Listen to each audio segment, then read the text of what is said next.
The Prince and the Pauper, retold from the original by Mark Twain. Once upon a time in London, a little baby was born to a poor peasant family.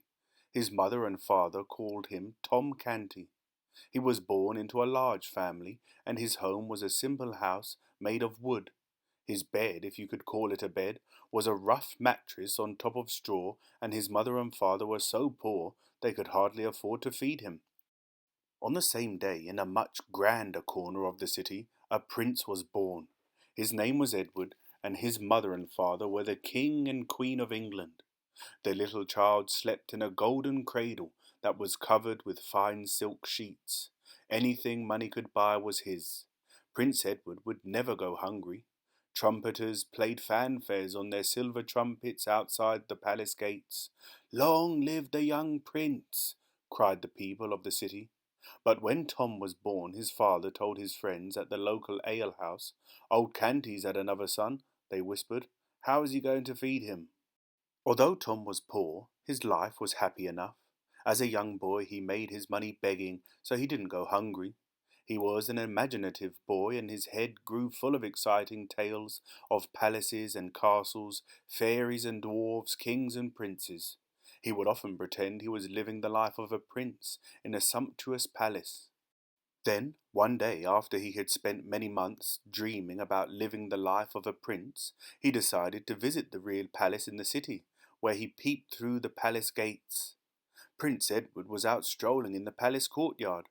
"He looks just like me," thought Tom, and indeed he did. The two boys could have been identical twins. Tom pressed his nose against the iron bars. A guard saw him and grabbed his arm.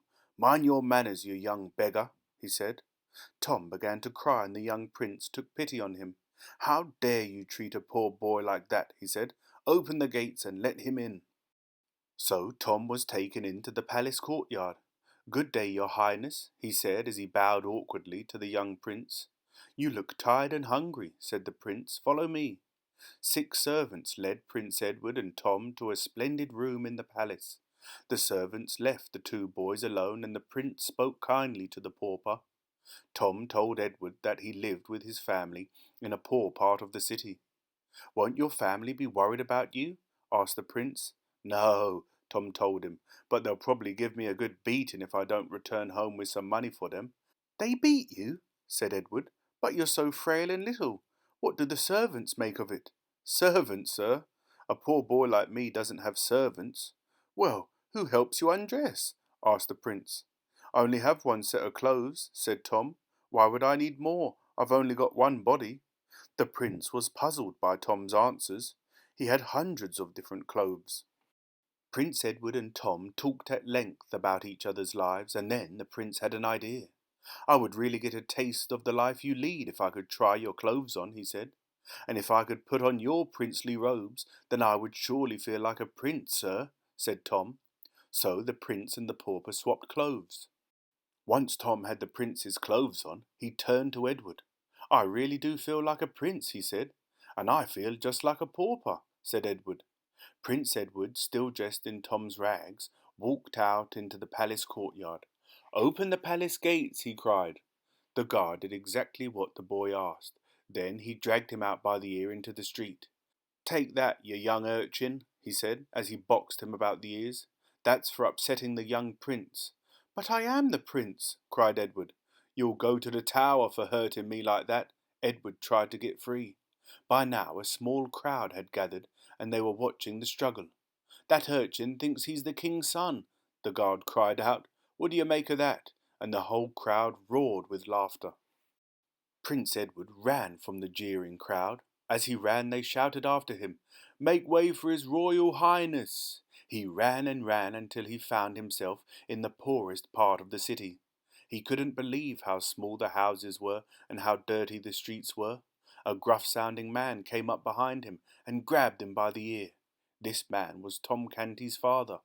"Tom Canty, where have you been? Out at all hours of the night like this? And where's the money you've brought us for a day's begging?" "Take your hands off me, my man," said Edward, managing to twist himself loose. "Don't you realize you're talking to a prince?" "The little fool's gone mad," thought Tom's father. The more Edward tried to tell Tom's father who he really was, the more angry Tom's father became. He gave him a beating every time he said he was a prince.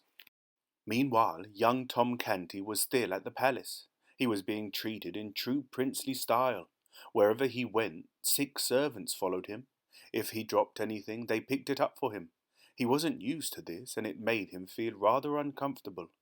One afternoon the servants went to fetch Tom. "The king has asked to see you," they told him. He trembled with fear as they led him to the throne room. Humble Tom bowed down to the king. He looked very important in his kingly robes. "Please, sire," said Tom, "I am but a poor boy from the poorest part of the city. My name is Tom Canty. Your son, the prince, is somewhere else in this fair city." The king looked on with a worried frown. "My dear son," he said, "are you ill? You're talking like a madman." "I speak the truth, your majesty," said Tom. "But Edward, you must know me. I'm your father," said the king. "My father lives in the poor part of town," Tom told him. The king called for the best doctors in the land, but none of them could work out what was wrong with the boy. By now the king was in such despair he became ill himself. Meanwhile the real Prince Edward was still trying to get away from Tom's father. One market day, after a great struggle, he managed to give him the slip. He made straight for the palace, and when he got there he saw that a great crowd had gathered outside. "Why is there so much excitement in the city today?" Edward asked one of the onlookers. "The old king died today," he was told. Edward's eyes filled up with tears. "I'll never see my dear father again," he thought. The fellow who had told him the tragic news was called Dick, and he felt sorry for the sad-looking boy. "Stand with me," he said, "and don't look so sad. Today we have a new king. Let's wish him well." A great cheer went up, and Tom appeared on the balcony. He waved to the crowd, and everyone cried, "Long live the king!" "But I'm the real king," pleaded Edward. The poor little thing must be quite mad, thought Dick. He felt as if he wanted to look after him. Edward and Dick left the excited crowd behind. Dick was staying at an inn on the outskirts of the city, so he took Edward there. They were both hungry and thirsty after their day's adventures. As soon as they sat down, Edward told Dick his fantastic story. He told him how he had exchanged his princely robes for Tom Canty's rags, and how the palace guard had not believed that he was the true prince. "So you see," said Edward when he had finished his long and interesting tale, "you are now dining with the King of England." Dick sat open-mouthed. The poor lad really is mad, he thought, but he was very kind-hearted, and he pretended to believe his incredible story. The next day Dick had to go into the city. He left Edward alone at the inn. Tom's father had followed them the night before and was lying in wait to recapture the boy. As soon as Dick was out of sight, Tom's father rushed into the inn. "You're coming with me," he said as he tried to drag Edward out of the place. "I'm not going anywhere. Take your hands off the rightful King of England," said Edward. "Show some respect for your father, you little fool," he said. No amount of protesting could stop Tom's father from dragging him away. He led the king to a den of thieves in the middle of the forest. On meeting the gang of thieves, Edward said, "Bow down to the King of England." "The King of England?" they said. "Old Canty's got a madman for a son," and they all fell about laughing. "How dare you make a fool of me?" cried Tom's father. As the days went by, the gang of thieves took the young king with them whenever they went out stealing. One day the band of scoundrels invaded a small farmhouse and tried to steal a pig. The farmer caught them in the act, but the vagabonds managed to escape. Poor Edward was the only one left behind. The farmer and his family chased after him with sticks. "Stop! Don't touch me! I am the King of England!" he cried as they chased him away from their house. By an incredible stroke of luck, Dick happened to be passing on his way back to the inn. He saw the boy being chased. "Leave the boy alone," he cried. "I'll make sure he gets the punishment he deserves." Then they both disappeared as fast as they could. "It will be much safer for us in London," said Dick, so he took Edward back to the city. When they arrived, it was the day of the coronation procession, and the streets were lined with thousands of people. The royal procession passed by, and there was Tom Canty, riding the king's horse and dressed as the king. As he passed, everyone bowed down to him and cried out, "Long live Edward, King of England!" Stop him! Stop him! I'm the true king. He's an impostor, just a poor boy from the city, cried Edward.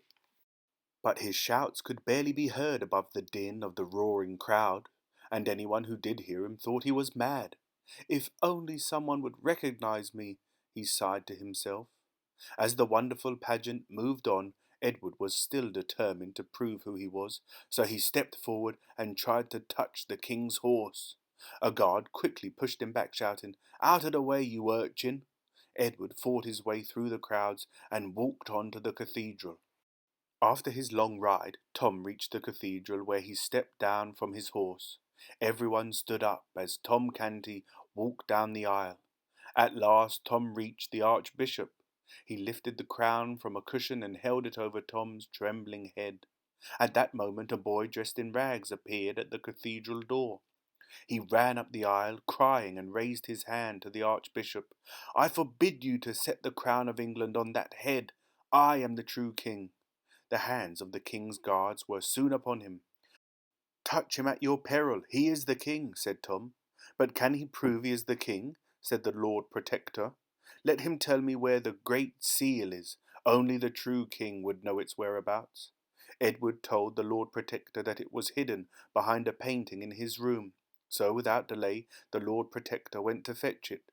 The crowd waited, and a few minutes later the Lord Protector came back, clutching the Great Seal. "Our ragged friend is indeed the King of England," he said.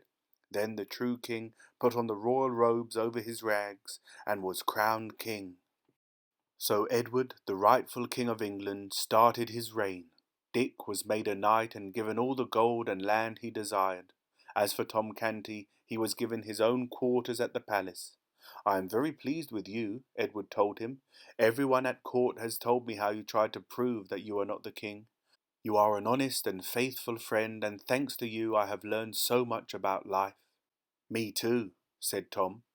From that day on there were no truer friends anywhere than the Prince and the Pauper. The end.